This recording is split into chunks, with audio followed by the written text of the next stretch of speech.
Washington Commanders 12-5, an NFC Championship run. Yeah. Way ahead of schedule. And I think way ahead of schedule. Ended the season on a 5-game winning streak. We talked about the Giants situation coming out of 22.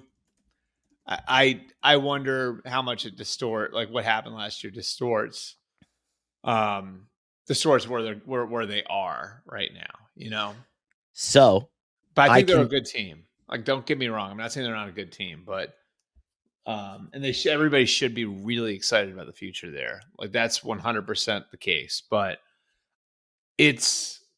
like now they got a target on their back. Now they got 1 million primetime games. Now the schedule is tough. Like, there's a lot, a lot to wade through there with them.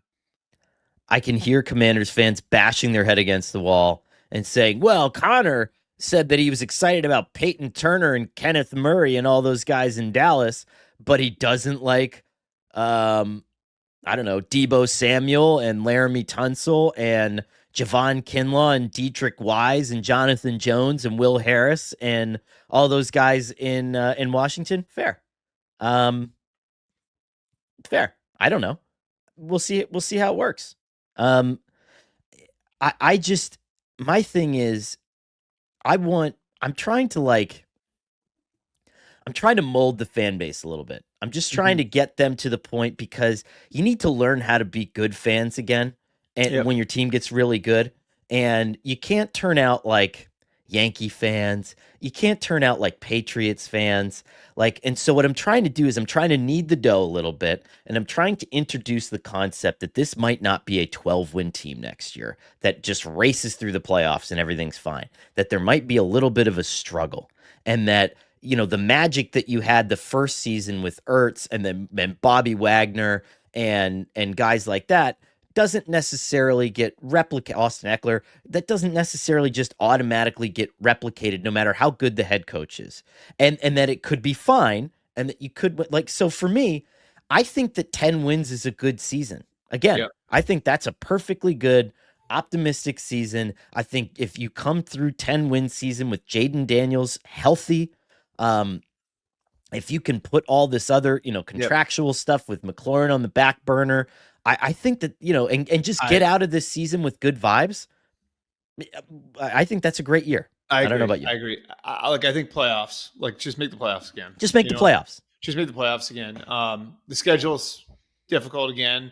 I don't know, looking at it, it's as much of it to me is the amount, the primetime games, the off games, all that different stuff. There's some new challenges for them in there. I think what's really impressive, though, to me about what Dan Quinn and Adam Peters have done there is how they've turned over the premium positions. Now, if you look at where they were coming in, whatever it was now, 18 months ago, less than that, right? Would be, my math's wrong, 17 months ago, where they were at, no quarterback, no tackles, right? They had one receiver. They had a number one receiver, but just him. Really lacking at the edge rusher spot, really lacking at corner. In those 17 months, quarterback, Jayden Daniels, check. The tackles now are Laramie Tunsil and Josh Connerly. The receiver situation, they have Deebo Samuel in now to play across from Terry McLaurin. At corner, they've got Marshawn Lattimore and Mikey Sanders still. To be able to do that at that many, and edge rusher is still a concern. I think it's probably the biggest hole in the team right now. Probably the biggest thing that they have to address is their pass rush. But to be able to fill all those premium spots with guys that could be there for you for the next few years and could wind up playing at a high level for you, I think is really, really impressive. Even if some of those aren't forever answers, like Deebo Samuel might just be a 1-year answer for them. And that's fine, but to be able to improve at so many premium positions with the benefit of just 2 off seasons, I think is really impressive. And, I think to me, it's if this team builds momentum at the end of the year, and then it's maybe they're making a trade for a big time pass rusher or something like that, or they find one in the draft next year, and we're talking about them going to the Super Bowl after the 26th season in February 27. I think that that's what you want to track to. I don't know that I would put them in the Super Bowl yet, but I think maintaining the good vibes, maintaining the trajectory of the franchise to where it's like going into the summer of 26. At this point, 1 year from now, we're talking about like that's a Super Bowl team. I think that's sort of what you're building towards.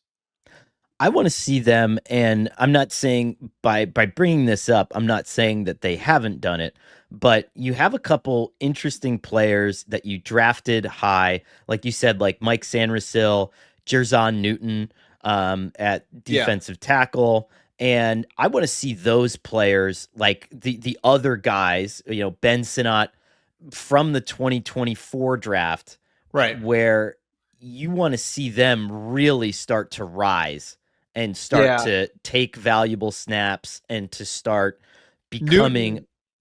Newton could be an interesting one because I think he would have been like a mid first rounder had he not had the injury stuff coming out. And Yep. if they can get him up and running, they lost Jonathan Allen, right? Like, which obviously he was a big part of what they've done for the last 5-6 years.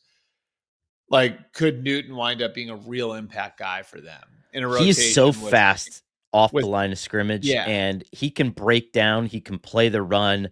um really good fit for a Quinn scheme. I agree. I mean, that's the kind of guy, like when you talk about optimistic stuff, like give me something like that where Yep. I think, and whatever, he played in 11 games last year, had a couple of sacks, I think 2 sacks, 3 sacks Yep. last year. I don't need numbers. I just need valuable contributor 16, 17 games. And again, like guys like that, all those guys that you drafted in the second round in 2024, let's start to see Yep. them get in the fold. Let's see the Commanders make the playoffs.